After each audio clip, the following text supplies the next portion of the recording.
Hi everyone, and welcome to our event, Our Virtual Learning Environments and Augmented Reality, the Future of Education.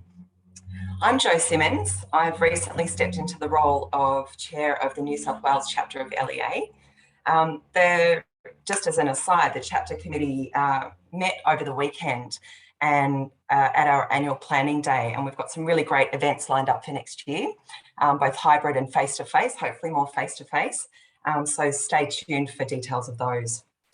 Before we commence our event this afternoon, I'd like to acknowledge Aboriginal and Torres Strait Islander peoples as the traditional custodians of our land, Australia, and pay our respects to elders past, present and future. So without further ado, I'd like to introduce you to the fabulous Michaela Coe, who will be our MC for the event this afternoon. Michaela is on the New South Wales LEA chapter committee and has really been the brainchild behind this amazing event. She's organised a fabulous lineup of speakers to share with you their experiences with virtual learning environments and augmented reality. So Michaela, over to you. Thanks so much, Jo, and thanks group for having us. As we entered this decade of teaching and learning, we were already seeing a shift towards collaboration with flexible environments, both physical and digital, continuing to emerge that pertain towards the workplace and the home. In many ways, COVID-19 really challenges these architectures, not that we want to talk about that today. The point of difference for the next generation of students will be how approaches to learning adapt and diversify.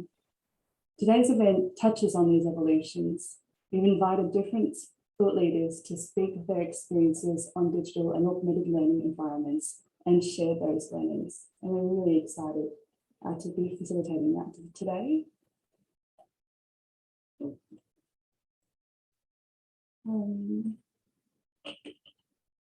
So what is the difference between virtual and augmented reality? And in this context, virtual reality is a simulated experience that can be both similar to or completely different from the real world. Augmented reality is an interactive experience or a real-world environment. Both can be used as teaching aids towards more increased connection and engagement, presenting an exciting future for learners. And in a very basic sense, what we've done here is copy the two primary images that come up when you search for virtual reality and augmented reality for our speakers to challenge today. I'm really excited to share with you our wonderful speakers. Each will give a 10-minute reflection of their recent experience before we open up to the group for a panel discussion. We have Dr. Rebecca Kummerfeld from Sydney Jewish Museum, Naomi Manning from Sydney Living Museums, Jo Millward from TAFE New South Wales, Danny Casselin from St. Joseph's College, and Matthew Esterman from Our Lady of Mercy College. So we'll start with Dr. Rebecca Kummerfeld. Dr. Rebecca Kummerfeld believes in creating meaningful education experiences that encourage participants to connect with the past and question their present. She brings together a background in education history research with experience in museum education to inform the development of learning programs that cater to a wide range of audiences. As head of education at Sydney Jewish Museum, she oversees programs that engage over 35,000 school students, university students, and professionals each year. Through these programs, she facilitates empathetic, critical, and curious engagement with the collection of the museum. Thank you, Rebecca. Thanks, Michaela. I'm just going to share my screen with you. So I've been invited today first, I think, to talk a little bit about what I do and how that's shifted and how we're using digital engagement and virtual reality. So I think for most museums, place is really important and ours is no different. I'm showing you a picture here of the central void of our museum that some of you might recognize if you visited. It's a Star of David and Magen David, a really strong, iconic shape of the Jewish people. And our museum actually spirals up through the different levels of this shape. Sometimes as you move through the space, it fragments and you lose sight, particularly in the sections of our museum that focus on the experience of genocide, of the Holocaust. And then as you come to the top of the museum, and you see the showcases about rebuilding Jewish life in Australia, about human rights in Australia today, you see it resolve and come back together, and you reframe that important shape. I always like to start here because I think it's a good framing device, not just for our museum, but conceptually, because we also have these names in the central void. And these names really encapsulate the purpose of our museum. We have the names of Holocaust survivors, those people who came together and in 1992 opened our museum. But we also have the names of victims. We don't have all of them. We don't know all of them. And even if we did, we couldn't fit them in a space this size. So we have some of the names that are representative of the victims of the Holocaust, because survivors aren't representative. Although our museum is really put survivors at the core of everything we do, we also feel it's so important to acknowledge the victims, because 2/3 of European Jewry were murdered during the Holocaust. So their experience is actually perhaps more common or the typical. And then the third meaning of the names is personal to me, because my name is here. If you can read Hebrew, you can follow my cursor and see it at the top here, my Hebrew name, which is Rivka, because I'm named for my great aunt who was murdered in Poland in 1942. And the purpose of my name, of being named, this links to an important Jewish concept called Zachor, which means something a little bit like remembrance, that I should bring this woman I never met into my mind every time I speak her name, my name, and keep her alive through that remembering. But it also has a really active component, that I have a responsibility to do better. And ultimately, I think that's why we offer education. That's why we exist as a museum, because we want people to visit, to learn the stories, to understand the experiences, and to leave through our doors wanting to do better. So that's it in a nutshell. I want to play a short film that showcases a little bit about what our education programs do when we're on site in the museum. And then I'm going to talk about how we shifted that in the digital sphere. We come twice a year to the Jewish Museum for our Year 10 mandatory history excursion, hearing survivor testimony, touring the museum and getting seminars. You can study the Holocaust and you can learn about the facts and the figures and where it took place and why it took place. But like hearing someone that actually experienced it and what they felt like is really insightful to really just kind of broaden off your experience. Coming to somewhere like the Sydney Jewish Museum and speaking to survivors, seeing the artefacts, the evidence, really makes it real and come alive to them. Well, I think even though it is an uncomfortable topic, it is very important that we do tell others, because if we don't, then the same thing or even worse atrocities could happen again. The fact that they were our age and then the things that we're doing now, and then some of our friends and our people are like oblivious to this, it just makes us really understand like the true horrors of this. We want them to be good Australians, and we want them to empathise and to relate and understand their history and other people's histories. My son came here with his school and came back home really in a state of shock until he heard the voices, not just the actual people, but the recorded voices. He did not know. The history that this museum focuses on has shaped our world in such a massive way that's really important, is to become global citizens, educated global citizens, to know about the full story that you get when you come here.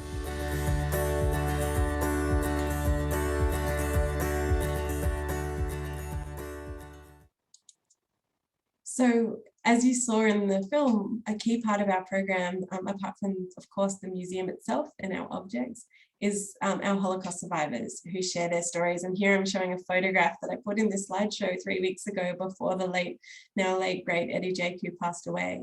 Eddie used to visit our museum every single Wednesday and share his story with hundreds and thousands of students in the nearly 30 years that he volunteered with us. So when COVID hit last year, we actually had no digital learning platforms or programs. And we sat down and brainstormed, how can we capture what it is, the relational engagement that we undertake in the museum, and connect with students. And ultimately, we came up with a whole lot of things. You can see a few of our programs here. We wanted to offer teachers curriculum linked programs. So the ones that you see showcased here on our website, they link to the curriculum dot points that teachers typically are trying to get their students to learn by bringing them to us. So these are virtual excursions. They're all interactive. It was really important from teachers when we asked for feedback that they were interactive and engaging. And they take programs that we offer on site and take the core elements out of it and put them into a virtual experience. The other thing that we did is that we created interactive survivor talks. So this is a way of connecting our Holocaust survivors with people via Zoom and giving them the chance to hear their stories and to ask questions. And again, that interactivity was really, really important. Students often felt much more empowered in owning their own learning when they were able to ask someone like Mimi Wise here in this photograph about particular details, things that they were interested in or things that they were curious about, and hearing her answer them. So we launched that last year in May, and it's been amazing to see the reach that our programs have had now. You know, typically we only get students who are able to make it to the museum. So being able to spread our programs further and wider to other people who might not be able to get to Sydney has been really excellent. But I think the reason that I'm here today is not so much about what we did in COVID, but the thing that we started doing this time last year, which is the next step for our museum and for our education programs. The Shoah Foundation in LA, based in LA, started filming Holocaust survivors in the early 90s, and they filmed tens of thousands. We look after a collection of 2,500 Holocaust survivor testimonies that were filmed here in Australia, and the Shoah Foundation has, I think it's nearly 50,000 now. But they embarked on a project about 5 years ago to find new ways of connecting people with survivor stories using technology. So here you can see a photograph of the first person they filmed volumetrically with an eye to creating a holographic video in the future when the technology is more readily available. This is Pinchas Gutter, and he was the first. And so we have been in partnership with them to film 6 Holocaust survivors who speak at the museum to create what will become an interactive biography that will be able to be displayed in 3 dimensions or volumetrically. So that involved filming Holocaust survivors like Olga Horak, who I'll introduce you to in a moment, over 5 days for typically 5 or 6 hours a day, which is tiring for anyone, but for people in their 90s, or at the time Eddie was actually 100, was exhausting, but you know, we put a lot of procedures in place to be supportive. We asked them each over 1,000 questions. And these questions were developed by the Shoah Foundation after years and years of focus groups, so that they'd be the sorts of questions that people typically wanted to ask. So the technology improved a little bit since this huge dome. And we actually, when we set it up last year, you can see it looks a lot more lo-fi. They managed to create a volumetric capture with a 22 camera array. So we have, for each survivor we filmed, 20 hours of material, which we can use in other ways as well for other programs. But this particular technology uses natural language processing to be able to transform the questions that we ask to go through their system and to connect it with the answer that has been pre-filmed. Every question is logged, and so we check and we match questions and answers to constantly be improving the system. So I actually want to demonstrate it to you now. I'm just going to share over this and bring Olga up on my screen. I hope you can see her here. And I'll just ask Olga a couple of questions before I pass on to the next speaker. Hi, Olga. Hello. Olga, why do you share your story?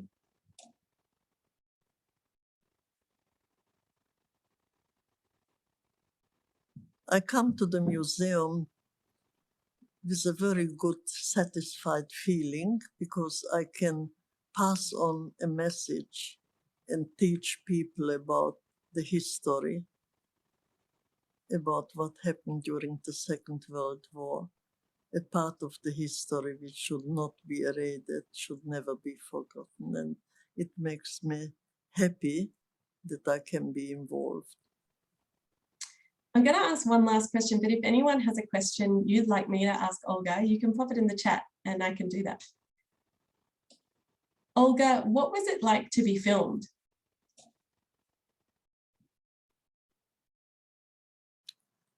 I am honored to have been asked to come and be part of this very important project.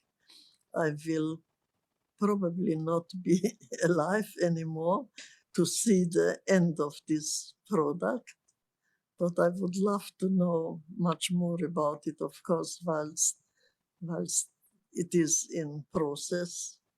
And it's a wonderful feeling to have been asked, and I'm very humble about and proud of it.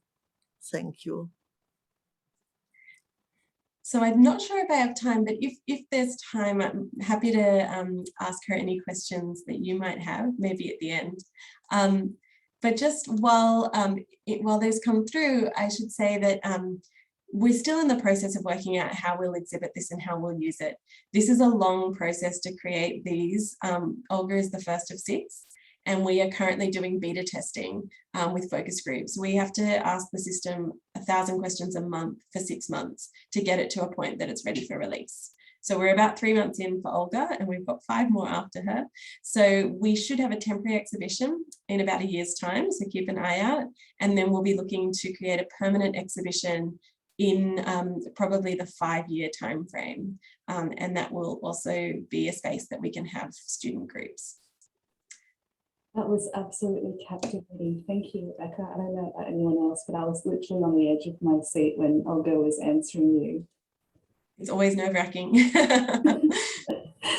Thank you so much. I look forward to speaking to you at the end.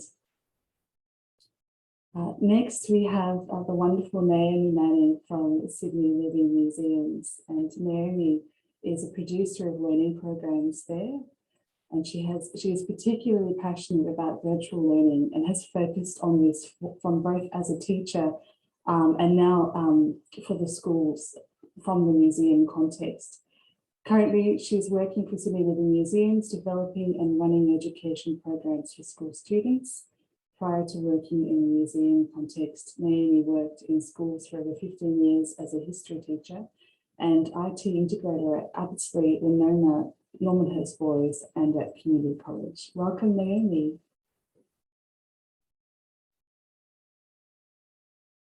Sorry, you're muted, Naomi.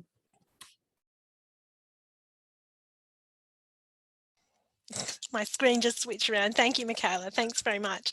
It's a pleasure to be here today. And I was so inspired by what you're doing, Rebecca. That's an amazing project. And I've had the privilege of being involved in an interview with Olga, and it's incredible what augmented reality is doing.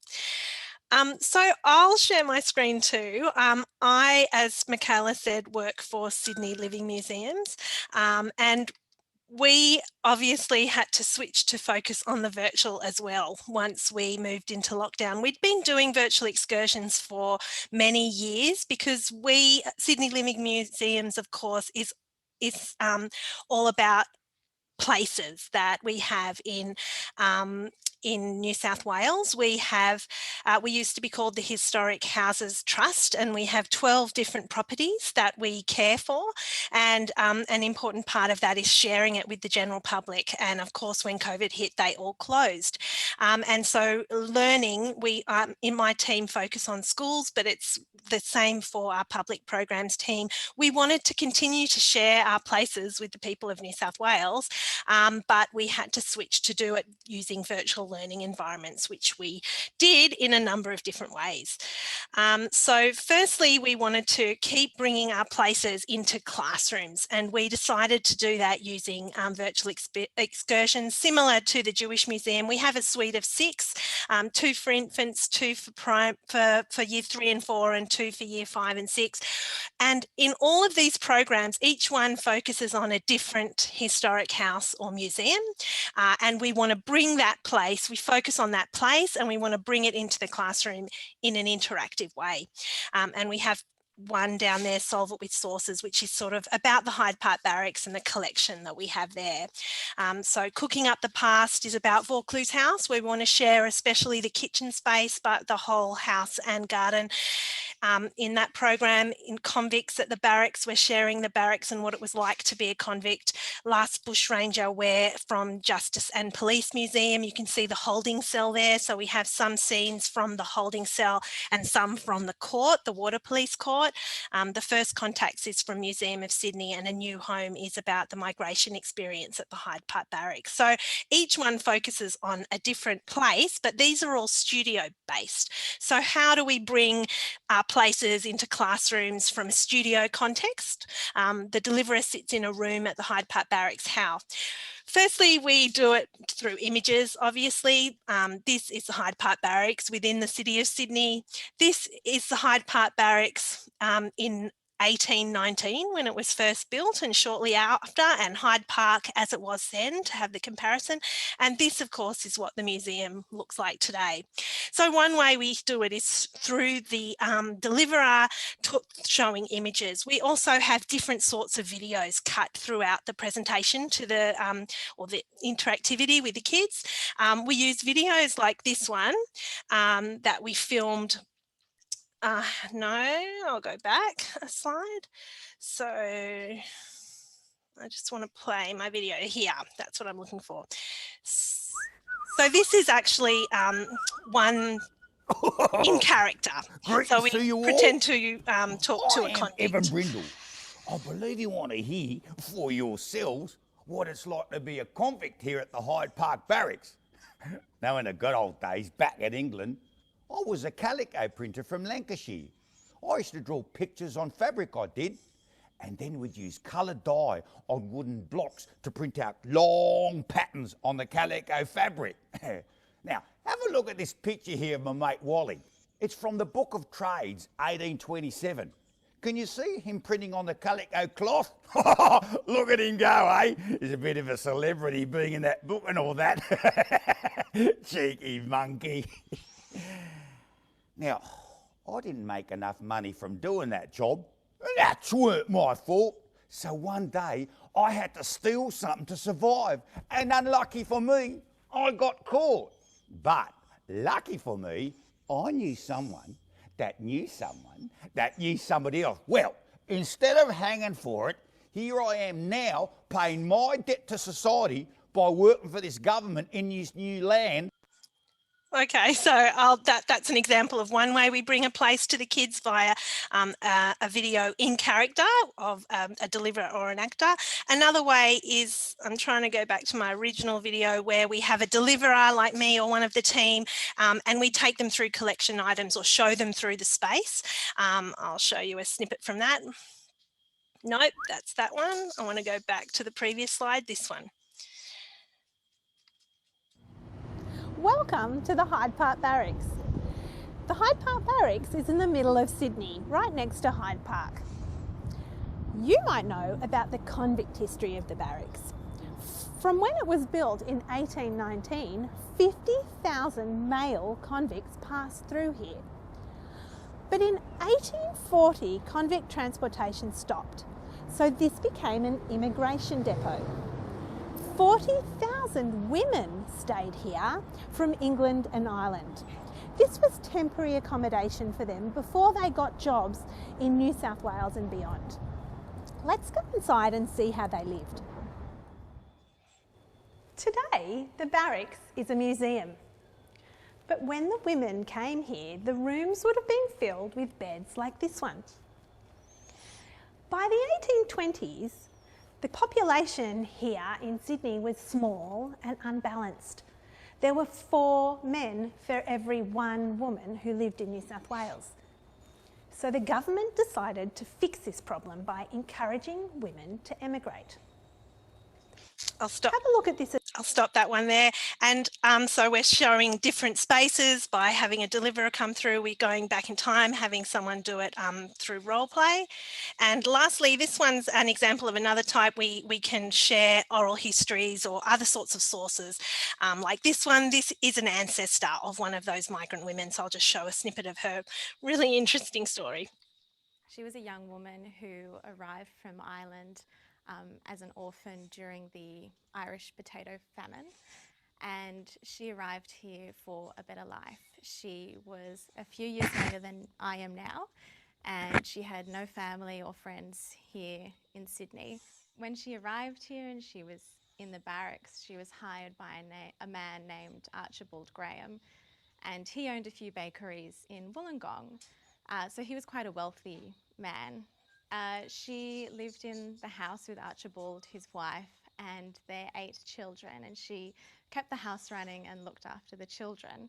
Unfortunately, the wife passed away, and Catherine, my ancestor, married her boss, Archibald.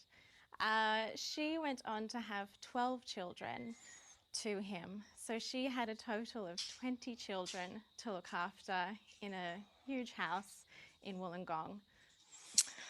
Okay, so this technique of using studios to try to bring places into the different classrooms, I've just got the statistics here for how it went in 2020. So from term 2, when we started this type of excursion to term 4, we had over 10,000 students, 138 schools, and a really growing group of homeschoolers that we're finding in our digital education.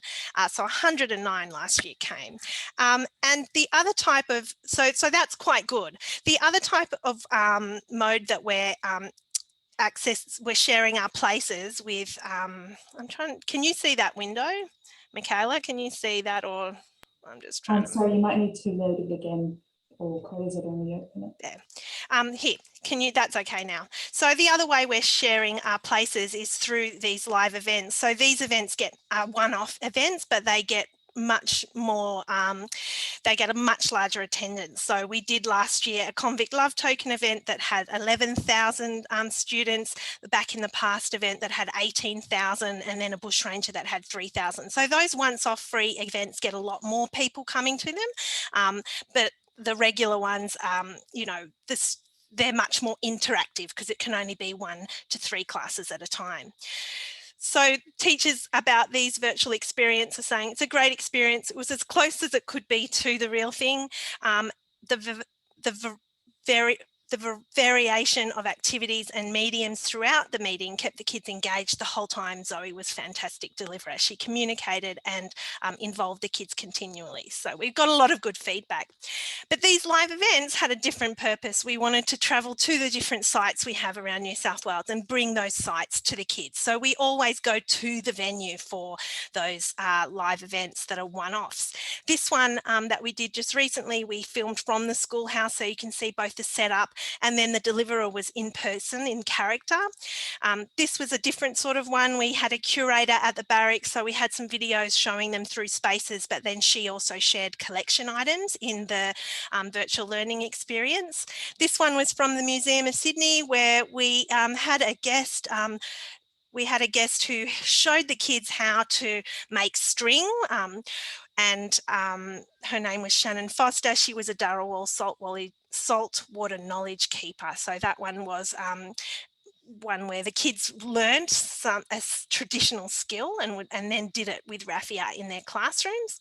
And this one was from Vaucluse House, sharing the kitchen again, and we did it was make bread and butter. So the kids ended up making the butter and buying the bread, and they did that with our colonial gastronomer, Jackie Newling. So we've shared many different places virtually, and we get a lot of interest from teachers, and you can see like these are comments from Facebook about the event. Julianne was saying it was a great idea. We should do this as a whole school event and make a day of it and maybe dress up. So teachers seem to enjoy coming to our different places. And we have virtual learning environments in other ways as well. We communicate to teachers and do NESA accredited teacher PD, and our broader museum use it all the time. For example, Sydney Open is coming up in a couple of weekends where we share architecture of Sydney. A lot of buildings are open that don't usually open to the public, and this year we're running that digitally, so we're doing it through virtual tours and panels in different spaces, and other events like Spring Harvest we've also had to adapt and do it through virtual learning environments more so than in-person festival, which is what that was. So that's all from me. I have a big question that I'm not going to wait until the end for. Yeah.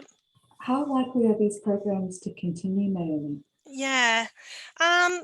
Well, obviously, I mean, looking to the future, this digital learning environment has a lot of strengths in terms of access. Like our analysis of our attendance is that we get 30% from rural and regional areas. We've just been working on this in the last week, actually. And so there's a really compelling argument for access reasons to share these places in New South Wales with a wider audience than just the kids who live in Sydney. So that's one reason we'll continue doing it. It also can be alongside your visit. You can do one of these virtual learning experiences, and nothing beats coming in person if you can. So you could do both.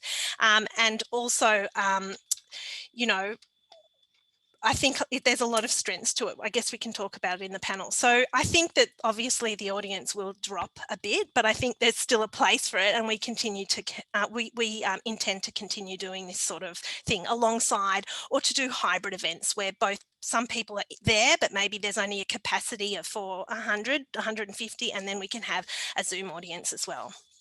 That's so fascinating, and so great to see behind the scenes. We actually haven't seen a lot of those slides before. Thank you so much for sharing. Pleasure. Wonderful. So next up we have the amazing Jo Millward from TAFE New South Wales.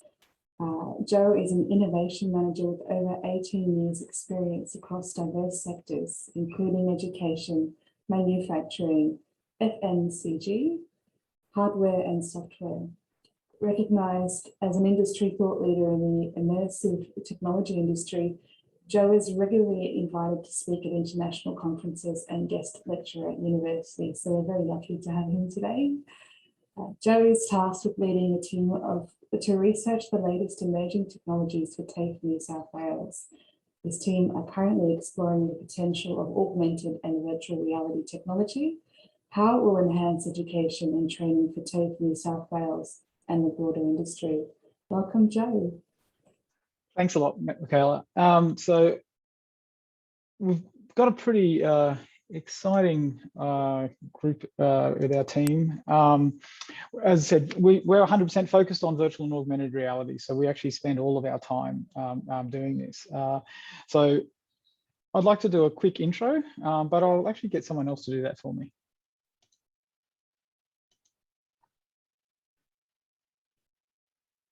Welcome to the Learning Environments Australasia event. We will be exploring how virtual and augmented spaces will change how students learn. I am a virtual avatar driven by a natural language platform and was created by Jo Millward from TAFE New South Wales. I hope to spark the imaginations of our expert panelists and the attendees and help to demonstrate the opportunities this technology can deliver. So you can see that was a virtual avatar, as mentioned.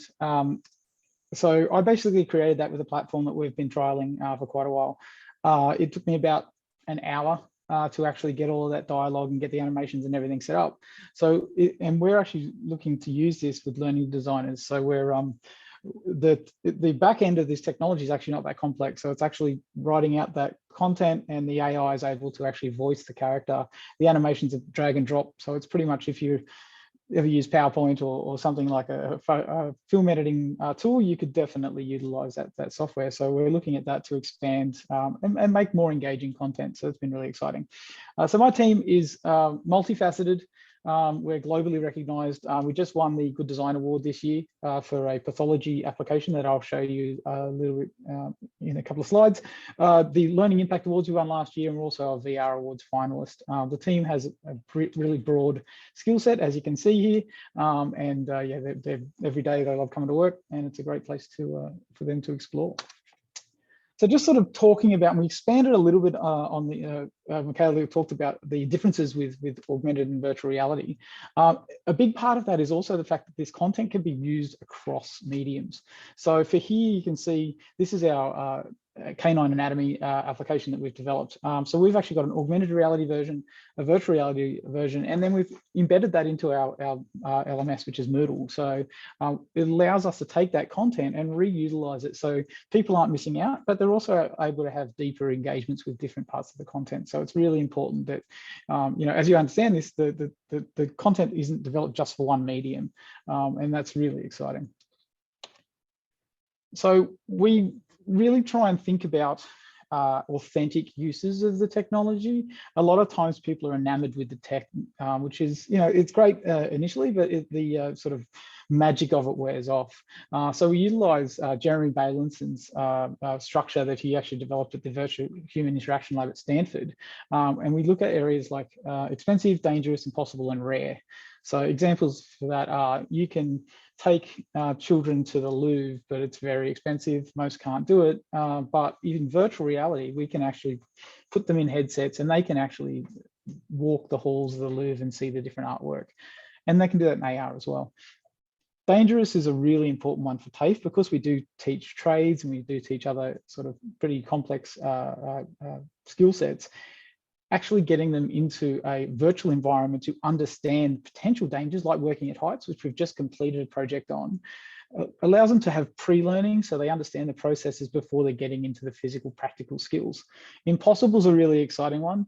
So being able to swap genders and understand what it's like to be someone, you know, of a different gender or someone with a disability or a different ethnic background is really exciting. But there's also other things with impossible, like being able to be shrunk down to a microscopic level, or be able to bring a really expensive piece of equipment into your real world with augmented reality, which is really powerful. And then the last one is rare. So you can go whale watching for 20 years and never see a whale breach, but with these technologies, both virtual and augmented reality, we can actually do that with the press of a button. So that really allows for engaging content, engaging spaces to be, you know, be able to triggering things. And I've got lots of ideas for other speakers that I can talk about. The other thing we see from an educational perspective is it's 100% engagement. So these two technologies in particular, they're not press play and walk away pieces of technology. You can't get any value or very little value out of it without being fully engaged. So the best thing about that is, you know, children are putting on a headset or they're engaging with an iPad or a phone at the moment. And they've got to be fully focused on doing that task. With the headsets in VR in particular, they're not getting distracted by phones or other classmates or whatever. They're 100% engaged with the task. The next one is embodied cognition. This is especially powerful in virtual reality because you are physically doing the task, which means you're actually remembering that and learning that process and getting that muscle memory, which is really important, especially if you're doing practical skills. Tracking and data, we track over 90 data points a second, so we can tell where you look, what you pick up, what you engage with, what you say, you know, where your eyes are actually looking. So there's these amazing amounts of data points, and we're continually adding more data. So we can even tell gait, so how you walk in a particular virtual space, things like that. We've actually done a lot of research in regards to improved recall. So the last white paper that we just published actually saw a 30 to 40% increase in assessment results based on students that had trained in virtual reality versus students that are trained in more traditional means, which is really exciting. And the last one is contextual relevancy. So with augmented reality, and this is going to be more prevalent as we move towards head-mounted and glasses, the AR platforms can look at what you're looking at and then feed the relevant content to you. So that's really, really exciting. Just some of the work we've done. So we've actually done over 20 applications in this space in the last 4 years, and you can see some of them here. The one on the top there is our building working at heights scenario, which is about to be released. But that's basically takes students into construction environments. They can fall off a ladder. They can see their colleagues fall off a ladder as well, which is really quite compelling for them. They actually see the consequences of their actions if they don't follow the safety rules. The one in the middle there is actually an augmented reality experience called IAR for our ophthalmology students. So the reason that was created was because students couldn't understand the spatial proximity of the different parts of the eye. So this allows them to walk around that eye and see which lens is in front or behind each other, or which part of the eye is in which part, a section of the eye. So for us, that's really important, and it's served on a phone. So any of the students that do ophthalmology can download that application, and there's a quiz, and they get quizzed on their knowledge as well, which is really important from a data perspective. The one on the right hand is a welding application, which is basically setting up for welding to actually ensure that the welding device is safe before they use it. We have a really basic welding simulation, but we realize that the tactile element of welding is really difficult to do in virtual environments. And we try and make sure our stuff is authentic. The one on the bottom left, and you'll see a video on this in the next slide, is the pathology application that we won in conjunction with Werfen, who's the guys that make the product. That was it initially was a pilot for nurses. That device is very expensive, and it's really hard to certify on. Nurses have to be certified every year. So 30,000 alone in New South Wales. That means that device needs to be taken offline for training purposes, which obviously impacts the hospital. So we've created a completely virtual version of that, and it's going through a phase 2 at the moment, which means it'll be a completely certified environment. So it's actually going to get certified by the appropriate medical bodies to ensure that those nurses anywhere in the world, any location, can train on that device whenever they need to, and be certified. But we're also able to give that technology to our students as well. The one in the middle here, funnily enough, PPE was not a word that most people knew until about 18 months ago, but this is our PPE simulator. We've done various versions of this. This is the welding version, but we've got medical ones. We've got a COVID version. So that's been really exciting. And you can see some of the other ones as well: explosive power tool, plumbing, canine, and childcare, which is really exciting. This is just a quick video of some of the stuff we've been doing over the last 12 months.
All right, so looking to the future, it's a really exciting time. The cost of these devices are coming down. So the headset we standardize with at the moment is the Oculus Quest 2, which is about $400.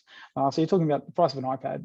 The device on the left-hand side there is the Vive Flow, which has only come out about a week ago. And that's a really lightweight viewer, more so than an interactive unit. But you can see it's a lot smaller than some of the other VR headsets that have come out in the market. And the eyewear on the right-hand side there is the Ray-Ban Stories, which I have a pair of right here.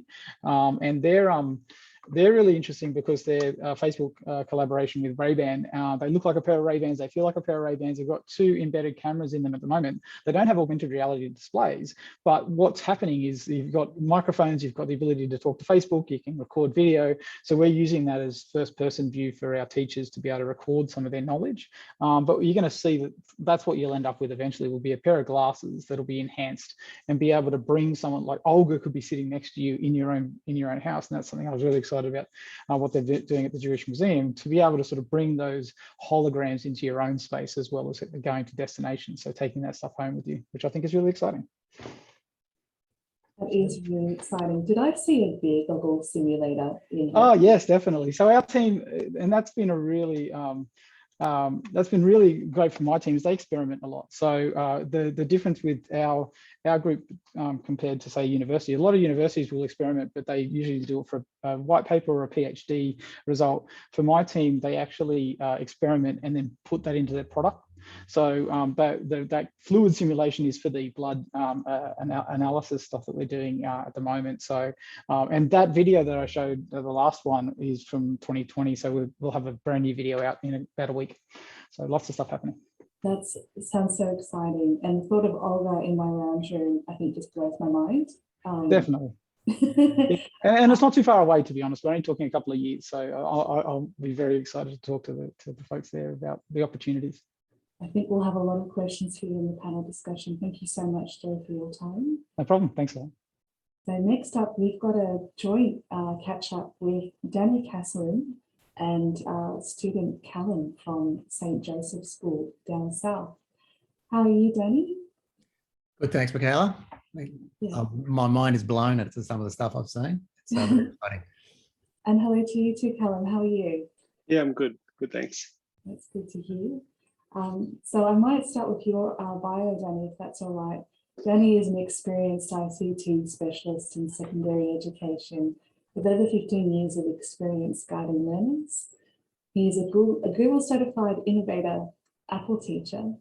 Danny's background in mechanical and structural engineering and CAD modeling places him well to foster a passion for education in students towards existing and emerging technologies. These include STEAM, multimedia, AR, and VR. Danny's focuses on how we can prepare our current students for their future. And we have an example of Callum here today. Hi, Callum. Hi. Would you mind introducing yourself? My name's Callum Ellis. I was a student at St. Joseph's and also worked there for about a year and a half with Danny. And currently working at a company called Future Associate. Excellent, thank you. We've invited Danny and Callum to speak to their own experience in the AR technologies today. I might turn off my screen and hand over to you now, Danny. Okay. All right, I might just share a presentation. We'll see how we go. I wasn't sure if Callum was going to make it today, so not sure how this will work as a co-production. We'll work it out. So here, I'm just here to pretty much introduce Callum. But to get to that is a bit of a journey. So we've had VR at our school for probably only about 3 years, but it's sort of important in a secondary space to talk about how we get there, I think. So it's a lot more down market, I think, to the presentations we've seen so far, but I think it's I guess it's a view of what could happen and something that we need to be, like AR and VR needs to be more prominent in education. So just briefly, we're a secondary high school in the Diocese of Wollongong. We're known, we're largely an Apple school and an Apple diocese, and we've got iPads for the junior years in years 7 to 9, and laptops for years 10 to 12. Our diocese has always had a strong push in the STEM space, and they've always been very, very supportive of any emerging technology. So we're very fortunate in that way. St. Joseph's, we're an early adopter of iPads. So the iPads came out in 2010, generation 1, but we sort of adopted in 2011, 12, once the camera came out, once they had 2 cameras. As mobile devices, they were a more affordable device for parents for their kids at school. From a school perspective, they certainly offered some different benefits, but they also offered some challenges. The benefits, I guess, the form factor and the long battery life, and the dual facing cameras made them multimedia and offered different opportunities for us. One of the things I want to talk about, we set up a school technology group initially called We Can Do It, or We Can Do IT. and also a makerspace where students could investigate and experiment with emerging technologies. So some of those technologies, I guess, are pretty basic in this day and age, but it's common these day and age, I should say.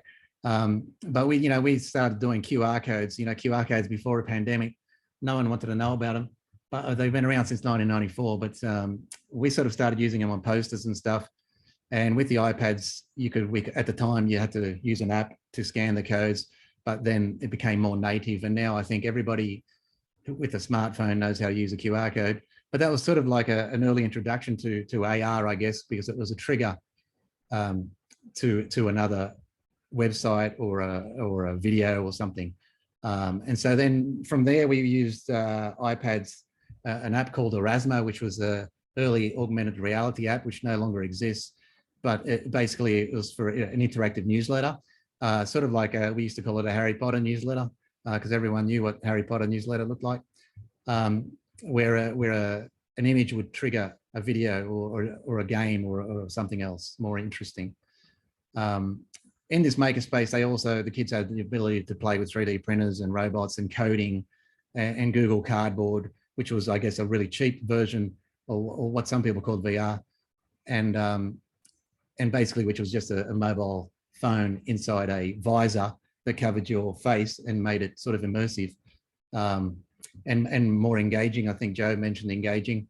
But again, engagement is, engaging is a funny thing because it's a good way to get kids in, but then it's only the passionate ones that remain, I find. But we were inclusive for anyone to join this makerspace because we're adamant that some of the stuff in curriculum didn't include technology as much as we would like. In 2017, we partnered with a local startup called Devika, who they were developing content in VR. They were a local startup in Wollongong, and they were running workshops in Unity and progressing to VR gaming, game construction. The aim was for the kids to obviously create their own game. It was an extracurricular activity, so the parents had to pay, but we had quite a good number of kids turn up because pitching the creation of their own games to students is a winner. But many are excited to start the process, but sometimes they don't realise that the effort and the complexity and the dedication it takes to create a game. Callum was one of those students who took part in these workshops, and he took it like a duck to water, I guess. The school saw potential in these courses, and then that's when we invested in our own VR system, which was a HTC Vive, not as recent as the one that Joe was showing, but it was a HTC Vive, one of the initial ones with the wall mounts and sensors and 2 hand controllers. And it was seen as a fair size investment at the time because we spent $5,000 on hardware and software. But the headset itself is a lot cheaper if you already have hardware to run that, as Joe mentioned. From then on, Callum was the one driving the VR at our school. We would show interested students and staff and visitors what was possible. Sorry, I should show probably a video of, sorry, so these, I'll show a brief video of the makerspace. Oh, sorry, that's not the one. I apologize. So this is some of the activities that the kids might have been creating in the makerspace. It was definitely, so with the VR component, we used Callum to promote VR, and so we used it at any of our open days and our STEM and technology displays around the diocese. The virtual reality certainly generated a lot of interest, and quite frankly, when you put a headset on and give controllers to a primary school student, the excitement on their face is still quite unbelievable to see. They're very engaged initially. Again, that magic may sometimes wear off, but that's the way the content comes in, and that's where content needs to be something that is lasting. And the challenge, of course, is converting that engagement into a passion that then perhaps may turn into a career. So I thought that as educators, we need to encourage students and provide an environment that they can use VR and AR in a productive way. I'll let Callum summarise his journey as a student using VR. Of course, Callum is probably not an ordinary student, but he's a great example of what students can achieve when they have a passion for something. I think it's important to listen to students so that we know what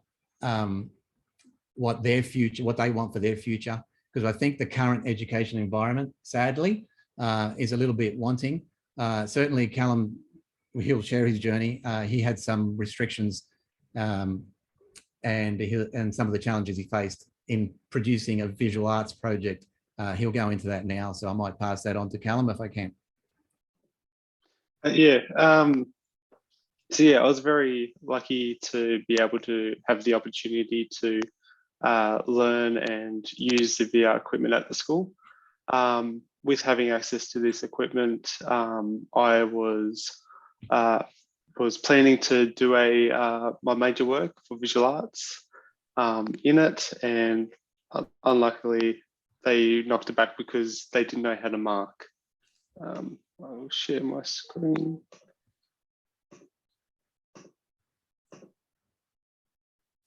Yeah, so I was very unlucky to not be able to do my major work in it because they just weren't evolved enough. This was back in 2019. Yeah, so what I would do was I started to plan everything out just to, as if you had the headset on and you could see a story happen around you. It was more of a time-based video form, which was focused more on virtual reality. So yeah, it was all planned out, a short film. Yeah, so with the biggest challenge was, as I mentioned before, is that they didn't know how to market. They weren't willing to budge. We even tried wanting to send up the VR headset to them, but they just weren't involved. Later on down the track, so planning for it.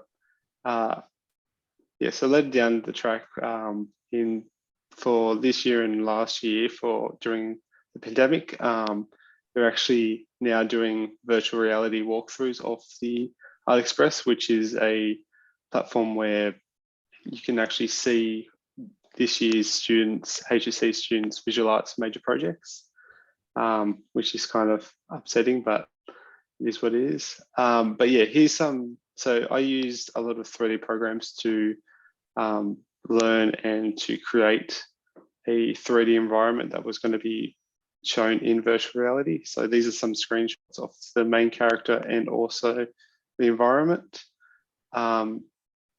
And being able to access the computer and that at school really helped me do it. And so here's me making so I also use a 3D printer at school, so helped. And yeah, these were the final results after being knocked back from not being able to do it as a virtual reality piece. So you basically adapted your work to suit the criteria? Yes. So it ended up going from a virtual reality piece to a more of like a storytelling of the making of.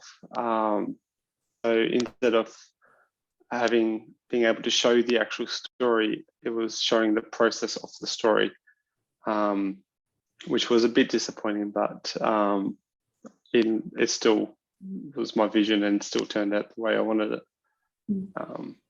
If I can just go in there, Callum. Yeah, so basically, the restriction on the NSW submission he couldn't submit the work as a VR project. It had to be. We thought there was an interpretation on the rules that you could submit via. They have this ridiculous. There's a slide here actually, Callum. I think it basically said that the work had to be a 1 meter by 1 meter by 1 meter, so 1 cubic meter submission. So we thought there was an interpretation where it said this expressive form includes film and video, digital animation, and/or interactives, but they weren't accepting of the fact that VR was an interactive platform for some reason. And so they rejected the work as a VR work. So he had to submit it, he had to pivot and basically create all the models that he was going to create virtually. He had to create them in 3D software and print them out, and then put them in another animation package called Maya, I think it was, and then he would generate a render. So it was totally different to what he's still, I can say that he did really well, and it was marked extremely well, but it was nowhere near what it was supposed to be. And it was a little bit disappointing without, I'm not sure if anybody's here from NSW, I hope not, but basically NSW was very, they weren't very flexible in accepting the work. And again, the irony is that once we went to COVID, the visual Art Express, which is outstanding work in the visual arts from HSC students, that actually went VR the next year, which I found sort of a bit strange and a bit sad for Callum. But you know, we're sort of proud of Callum because I think he sort of led the way in that way, and hopefully there are other schools now submitting work or trying to submit work as a visual in VR. It's truly an amazing body of work, Callum. Yeah. Do you see an increased appetite by students to take on these technologies? Yeah, I feel like now, because you got so many more people that are used to technology and know how to get around it, if they want to like learn more and be able to get more out of it, like for example, I'm currently in the film industry, and I went to a uni that was designed around creating movies and games and that, using 3D software and that, and the amount of people that I've spoken to where they've wanting to. Thanks, Kyle. No. Not to worry. Yeah, but I guess I can probably add to that. There are a lot of students upcoming in the junior years that are very interested in AR and VR, but there's no real, I guess not a lot of support around in the curriculum to encourage that. And I think education needs to change to do that, because it's not a new thing anymore. It's been around for quite a while. And the headsets, you know, whether it's virtual or whether it's augmented, the technology around it is now very, very affordable. The stuff that's happening is extremely exciting, and the stuff that I've seen here today just blows my mind. Thank you so much for your catch up. We look forward to actually speaking to you more about these amazing projects in the panel discussion. I might hand over now to our final panel spokesperson who barely needs an introduction, and that is Matt Esterman, if he's on the line. I am. Hello, how are you going? Hello, you scared me there. I was wondering if you left your library. No, I'm still here. Yeah, so I feel like you don't really need an introduction, but I will give it to you because you are so well known and so connected with the LEA. Matthew Esterman is the Director of Innovation and Partnerships at Our Lady of Mercy College, Parramatta, where he also teaches history and society and culture. Matthew holds master's degrees in learning science and technology and also modern history. He's passionate about providing the very best learning experience possible for students, including the connections between pedagogies, spaces, and technologies. Matt also has a legacy of amazing events with the LEA, and you work with architects as well, don't you, Matt? Sometimes, yep.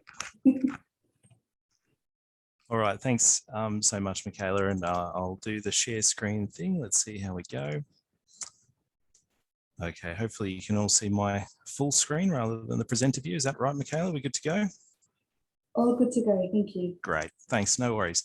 Okay, so thanks everyone. I'll only take about 5 minutes because I just want to throw, there's been so much great content already shared and I can't top that at all. But I thought I'd just throw a couple more ideas on top of Danny's words around another school setting and how we're talking about, thinking about and using extended reality or VR, AR, mixed reality or extended reality. So let's see how we go here. There we go. Okay, so just a quick rundown of who we are as a school. OLMC Parramatta is an independent Catholic girls' school in Parramatta. It was established in 1889. We've got around about 1,060 girls at the school from 7 to 12.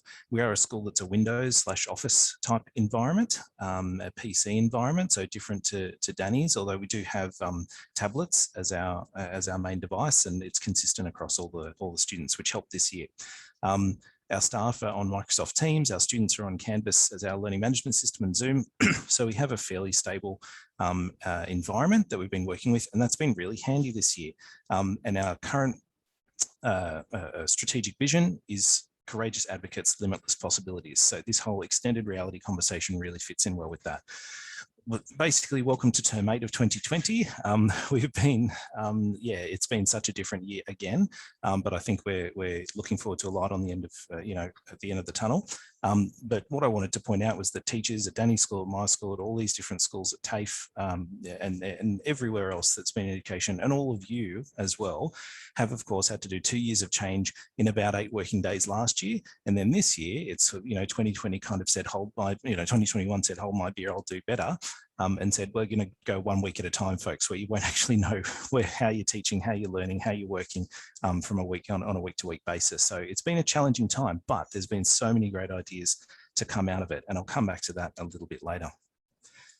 One of the key things we often talk about at education conferences, in these sorts of forums with my colleagues in the staff room, is this idea that pedagogy should come before technology. But I firmly believe that sometimes that's not true. It's the same conversation about pedagogy before space with all my architectural colleagues in the virtual room. Sometimes the space does drive the learning. Sometimes the space does dictate the pedagogy. And that's one of the challenges, right, that we grapple with. So that's kind of a premise I want to throw at you, is that actually it's not necessarily a bad thing for technologies that we have available to drive, to challenge, and to help us redesign how we use that technology. We shouldn't just go after, the shiny objects, but there should be some opportunity for R&D that doesn't necessarily have to have a direct curriculum outcome sometimes, but it's just, let's experiment. If it's cheap, that sort of startup mentality, let's fail fast, work out what doesn't work and at a low risk, and then bring it in a more formal way if it does work. And sorry if you can hear ABC for kids downstairs. That's just how we deal with pre-dinner time.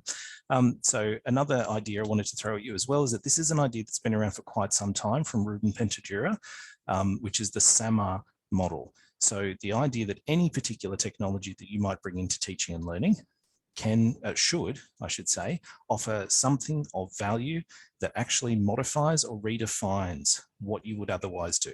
So if it's a worksheet and you're just digitizing a worksheet, that might have some minor improvement, some functional improvement, but that only gets us to the level of augmentation, really. Whereas modification redefinition, which is where I think and hope XR fits in, is that it actually allows us to do things we can't feasibly do or couldn't conceivably do before. And that's where I hope that this technology gets us to. In our little journey so far, we're only taking our baby steps. I joined the school 2 years ago, just in time for COVID to really kick off. So it's been an exciting time, but we have tried a few things. So in terms of our school and mobile devices, we've tried different, we've explored the possibilities of Pokemon Go and Rokugaki AR, which is a fun little drawing app that if you haven't heard of it and you've got kids, or if you just like drawing yourself, give that one a go because it brings them to life just through your mobile device. Paint 3D, which is a feature of Windows now, and other mixed reality options just by default are available through Windows. And then as Danny's gone into much more detail on and has much more expertise in, we're toying with the idea of, and we've tried a few little mixed reality posters where you just scan a QR code or scan some kind of data point, and then it brings up a video or an audio file or something through mobile devices. We do have a VR kit that's been collecting dust, of course, for huge chunks of the last couple of years, which has been, sad. But we have tried it out with Google Expeditions, and that was a collaboration between science and our library teams to really explore what we could do, because, any of the teachers in the room know risk assessments are extensive at the moment. And if all you want to do is take the students on a quick virtual tour within a tight time frame, actually virtual is the way to go sometimes. We've also had some experiences with external visitors. So we had BVN, the BVN Real team come out in 2019.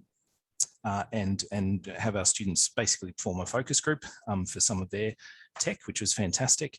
And different level, it's about what I'm trying to say on this slide with those other little notes is that, some of this tech is highly personal, some of it's collective or shared, some of it requires a high level of expertise, some none at all. And so we can sort of move between those different levels and see what's appropriate.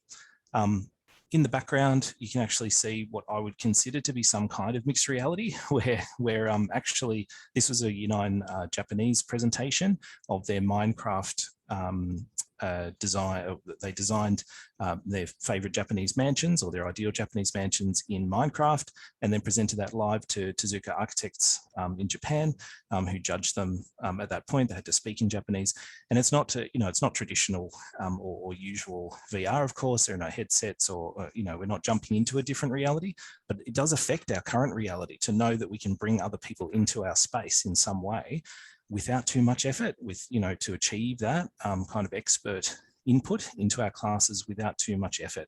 And that's where I think a baby step that teachers can often take is just to bring those experts in a virtual way, but in a really specific way that adds value. And so a question is, I guess, what is VR, AR, XR post-pandemic? What are we going to talk about there? So what are we thinking about very quickly? Possibilities within the curriculum. There are plenty of touch points, and Danny talked about the need for significant change. There is, but we can talk about, as we already have, the touch points with history, of course, with English, with all the different humanities areas, as well as the areas of STEM, etc. I think there are plenty of opportunities there for students to be consumers as well as creators, perhaps more consumers, because there's wonderful, really professional options out there for us rather than us to create per se, unless you're doing a specialized course. Co-curricular opportunities as well, where students might have more time and freedom to become creators in that area, rather than being constrained, as we saw, by NSW requirements in the curriculum sense. We've also got talking about the issues to do with XR in a range of areas: access, ethics, the impact on mental health, the psychological impact of XR. Those are all things that schools and teachers will have to deal with. Then there's the big question about the challenge to school itself. Like, what will all this stuff show to students that schools can't offer unless they have huge budgets? And even if they do have huge budgets, they're not as big as industry. So what is the challenge there? We're already seeing some challenges from gaming around that some experiences in the gaming world are actually more educational and more, of course, more engaging. In some instances, my classroom included, to teach students about, medieval, the Viking England or something like that, the latest Assassin's Creed game. There's all sorts of opportunities there that challenge the experience of school. And so, but what are some baby steps for busy teachers? So all of you, if you were to pitch AR, VR, XR at a busy teacher, what could you do? Well, it's just about tweaking some practice. It's about trying something. It's about trying something that can happen in one lesson. And that's the way it can grow. Because if you have a few of those little successes, then you're more likely to have more. And we're at LMC, we're all about expanding partnership opportunities as well. So I have had a title change, and I am now in charge of partnerships as well and growing those. So we have some with WSU and a couple of others, Western Sydney University and a couple of others, and we are looking to grow that over the next few years in really specific and targeted and valuable ways. So if you're interested in that kind of thing, I'll be contacting a bunch of the presenters from tonight, but if you're interested, always give me a hoy. And that's it from me, Michaela. That's naughty to start a recruitment drive as part of this workshop, Matthew. Sorry, could you say that last bit? I said it was a bit cheeky of you to start a recruitment drive with your last slide. LEA included, of course. I might invite all the panelists to turn on their mics and cameras and join the group for a discussion where we open up the floor to participants to ask questions in the chat. So thank you again, panelists. Matt, I'd like to start with you because you had a bit of a shorter presentation for my first question. Do you see certain curriculums skewing towards more of these augmented or virtual reality experiences, and would you counter that? What are your thoughts there? I guess on the surface, areas like Danny's would more easily align with this kind of technology, but then I guess as we've seen tonight, it depends on your perspective. It's a lens that we can put over so many different areas of knowledge and skill building and understandings. And yeah, so I guess if the point is what's the way in for schools, then I guess the kind of STEM/TAS design technology area would make more sense because of also the high levels of skills that those teachers have in those areas. Yeah, who knows? It comes in different ways sometimes. Joe, I wonder what your thoughts are there. Would you advocate for everything being virtual, everything being augmented?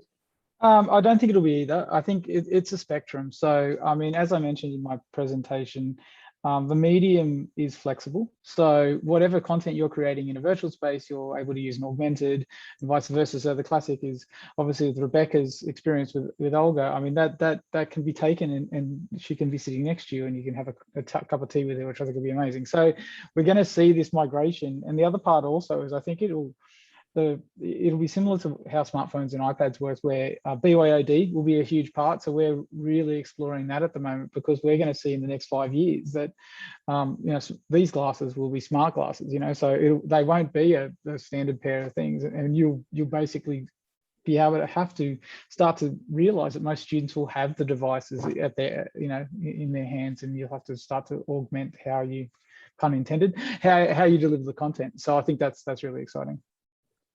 Danny, how do you see that trickle down effect occurring in the classroom?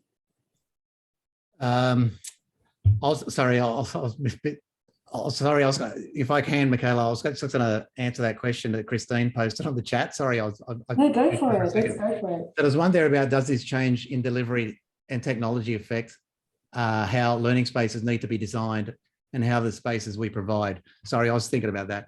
And my thoughts on that, I think it sort of depends, because you've got the augmented reality, which Matt touched on, that I think kids will be, and Matt and Joe just mentioned about kids walking in with glasses shortly. So augmented reality is going to be different to virtual reality. So virtual reality, to design a learning space, you need physical room for a student to move. So what we've done, we've included like I guess a maker space, if you want to call it that, but it's a classroom where we have a green screen for multimedia, we have robotics in one room, and we have VR in another room. Because VR, you need physical room to actually move, okay? You're putting a headset on, and then you've got these two controllers. So you can't just have 30 kids with headsets on, not seeing each other, smashing into each other.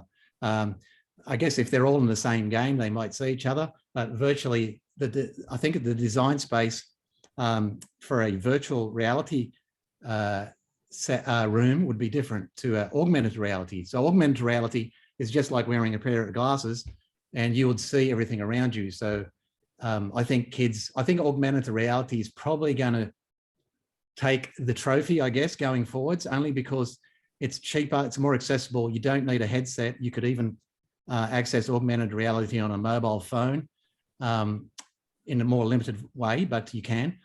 So I think it's going to be the winner in the long run, in a school environment anyway. Virtual reality will always have a place, especially for training and I guess the more niche market, I think. But I think augmented reality, the way I see it going forwards, is probably going to be, will take over at the schools. Having said that, there will be a lot of, there'll be a lot of challenges with 600 students walking around with cameras on their face. So there's going to be a lot of behavioral things that we may have to address before that comes into play. Rebecca, how do you see the technology that you've used trickle down into the school environment? I know that we've got questions on the chat already about how equitable and affordable is this technology. What's the trickle down effect from your perspective? For us, we think about it very specifically in the museum space. So we're very interested in curating the experience around the interaction with the interactive biography, partly because we deal with very traumatic stories. And so there's a great deal of sensitivity required. So although, Joe, I appreciate your enthusiasm, I also feel like massive anxiety about the idea of someone having Olga in their living room, because frankly, we don't even have conversations about these stories when these people are in their houses, because that's their safe space. So we have a lot of parameters at play that we try and bring in to make sure, like, we have best practice Holocaust education, brings people safely into these stories and safely out, for example. We have a whole lot of systems that we use to make sure that we can teach about trauma without traumatizing. So I would love, I mean, I have a vision that we can bring students into this space and interact. I would love to do tours of this technology, but the way that we facilitate it, the way that people interact with it will be carefully curated. Interesting. We have some more questions, mostly compliments to Callum's great work, amazing. Matt, would you like to expand on how the change in delivery and technology affects our spaces, or do you, I wonder with the, you gave a specific example about the Japanese students presenting in their houses. Do you think that the architecture around that experience will change at the ONC in future? And what other avenues do you hope to expand on following this year where we go week by week? Oh, there's so many. And I think it will be a massive challenge for all of us when, you know, to try and decouple the amazing stuff that happened in the last couple of years from the cloud of COVID, because people have been traumatized by the last couple of years in different ways and things. But yeah, that was actually part of that space was an intentional design decision to have 2 screens in that room. With the Zoom capability on one of those and as a distinct entity. And, you know, it's not super high tech, but it was a decision we made for a couple of classrooms that we were going to refurb, and said, you know, let's pilot a particular, you know, design so that we can do that exact thing. So it's, yeah, I think it has already had an impact on how we've thought about learning spaces and bringing the outside in.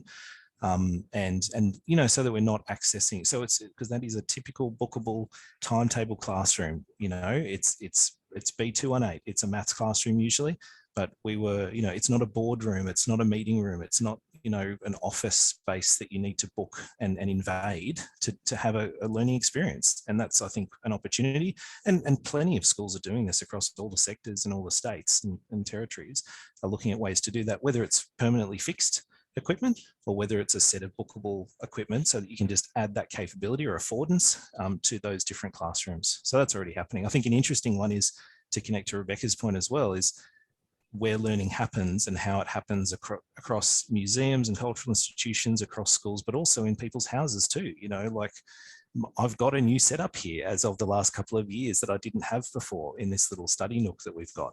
And I think that will be a new wave of interest. I'm sure it already is, and I'm just not educated enough on that front. But the home learning experience will be hopefully something that changes as well. Would the group have any hot tips for how to facilitate the hybrid teaching learning experience for those experiencing that in the classroom at the moment or in the workplace? Danny, do you want to jump in on that one? Sorry, you're muted, Danny. Muted, Danny, sorry.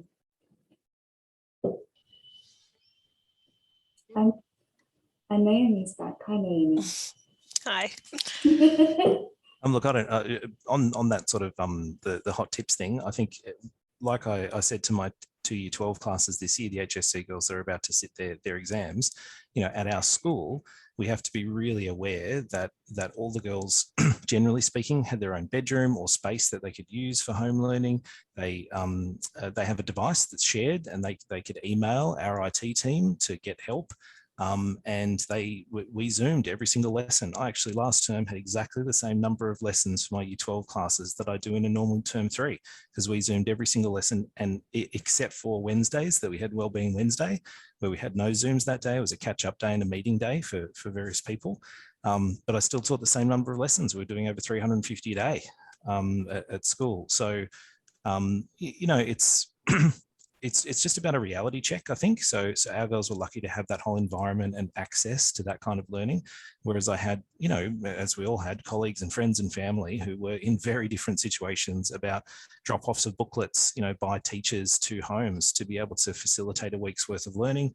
And then a totally different transition back to school after that. So I'm hoping that there's some hybrid as well, but certainly at our school, we can pull that off totally. If we said, you know, and I'm hoping that something like this happens, is, you know, year 12 have a 4-day week. And the 5th day is your project time, or you can choose to come to school, or you can choose not to. And we actually connect them more to that post-school experience. That's totally doable, but it requires a lot of structural change as well. Naomi, you may have missed the question. We were asking the group if the team had any hot tips for teachers or workers experiencing the hybrid virtual real experience as we return to the office and school. Did you have any suggestions on how to facilitate that based on your experience? I don't know about the hot tips, because that's exactly what we are trying to facilitate as a museum. So we're trying to devise how we can best do that. That's what, yeah, we're working on. I feel like, though, maybe you did as well. The beginning, the first half of this year was a bit of a taste of what that might be like for us. And, you know, we had hundreds of students on site in the museum every day, and we were also running Zoom sessions for those who can't access the museum space. And like Naomi, we had a lot of students, especially year 12 groups or groups that are pressed for time on excursions, who would do one part of their excursion online and then come to the museum where the space is so important, or the objects and interaction is so critical, to save that time. The logistics are interesting. And I think one of the challenges we face is that we basically delivered an online learning platform, a really successful online learning platform, in 3 weeks that would have normally taken several years. And now people are saying, great, well done. Thank you for all those online numbers. Can you also do the stuff you used to do? But we don't need to provide any more resource. So that's the big challenge, is how do you do all of the things with the same number of people? Absolutely. And one of the interesting research factors is, are the people who are coming on site the same people that are coming online, or are they different people? I know what Matt said. He said it's hard to organise an excursion, and certainly by high school teachers might not be, that only can do 1 a year. You could come to 3 virtual experiences at different places around New South Wales and then do 1 in person. But the ones that are virtual, they're much cheaper, or they're free, and they don't involve any risk assessment or anything except a signature. So much easier to augment your teaching with a few extra virtual excursions or virtual learning experiences. And it's great for a teacher too. For example, ACME in Victoria, I saw a presentation on a conference last week. They've got portraiture workshops where they'll teach the workshop to the kids. The kids do it on paper first, and then they scan a QR code and use something on their phones where they transform it, you know, to be on their phones on different technology. So it's so exciting that a teacher can get that support in the classroom virtually and easily. We actually just rolled out and we were playing whack-a-mole all year with COVID. We rolled out our first fully integrated virtual reality curriculum. So it was 2 hours of online content. So the students had to do 2 hours of pre-learning. And this was the working at height scenario that we've just completed. So far we've been able to deliver at 2 sites because of COVID, but we're about to deliver another 5, and then we've had another 5 sites actually come to us to want to do it. But it was really valuable having them, you know, at least they were engaged when they couldn't do physical stuff of the content. So we took the content from the virtual reality application and embedded that into the curriculum. So they had 3D turnarounds of the space, and they knew what they were going to get into. They met AJ, the guy who falls down the ladder and falls off the roof and things like that. So they actually had met these things. They had context. And I think that's the value of that stuff. And similarly with Rebecca and Naomi, if you can show them the space before they go into the space, they're actually more thinking about the themes you're teaching, as opposed to looking around and going, oh, wow, this is a really amazing building. I mean, they've got that, they're already familiar. Well, actually, Joe, I was going to say one of the things that you prompted me to realise is that, as I said, we're developing these exhibitions, and one of the things that we're planning to do is to create a VR experience of our proposed exhibition design, so that we can walk around and test it and do some user testing, get feedback, and then before we go to the expense of actually designing, installing, building an exhibition, we have some some evaluations that we can Happy to help you with that. We're building a $35 million campus at Meadowbank. We actually took the architectural Revit files into a platform called Evolve and Revolve, sorry, and we had probably 30 or 40 key stakeholders going through that campus. It's not even built yet, still not built until June. It's still getting built at the moment, but they were able to give feedback and say, oh, those desks need to be moved over here, this space needs to be wider, etc., etc. And they could write notes with virtual pens, and they could use virtual measuring tape and do all this stuff, and then all of that was recorded and sent back to the architects and the builders as stuff on the actual Revit file. So it was all captured in real time. So we're looking to use that as a teaching tool now with our architectural students, so they can jump into the space and then start to understand, consequences of making the wrong design decision in a physical building, which is really exciting. I'm getting little messages in the background, Joe, about how you quantify results and how you're measuring the engagement of your platforms at TAFE level. Yeah, for sure. As I said, we did a white paper on like hardcore assessment results. So we actually did an assessment comparison on students. So it was really quite cruel. But half the students got to do VR training, the other half had to do traditional online multiple choice sort of learning. And then we actually recreated the virtual reality environment in the physical space. So we did the reverse. So it was a plumbing experience and the PPE and welding experiences that we created. We actually created those in the real world. So we actually had independent third-party people testing it, CX folks testing it, and they actually saw that the students that had done the experience in virtual reality were able to take those practical skills that they learned in virtual reality and just fly, as opposed to the guys that had to go through the process online and try and interpret that into a real world experience was where they struggled. And I think that's not everything translates well. We had someone trying to tell me that we should do cybersecurity, and they actually built some prototype before the lab was set up in cybersecurity of shooting viruses in computers. But I'm like, that's not how cybersecurity guys actually have to work. It's actually a lot more boring than that. But so that's where authentic learning exercises are really important. And to the two high school teachers on the call, I'd love to be able to share the stuff that we do. We work closely with DOE, and we're about to work nationally with DOE as well. So we see that we're leading the sort of investment in this space, but we want to have that trickle down effect where content's king, and if we've got the ability to share that contact with everyone, I think it's really important. That's great. I know that we're almost we're a little bit over time, so we might close off this panel discussion by maybe touching on the student experience last, Callum. Callum, what excited you most about today? Is there anything that spoke to you? Yeah, just being able to see that there is actually people that are trying to give the experience of being able to use virtual reality and AR and like in a school and like at TAFE and university and around the place, rather than like being able to change the learning environment and showing the new technology that's around rather than staying back to our old traditional ways and not evolving with the time. So yeah. That's great. Thank you so much, panelists, for joining us today.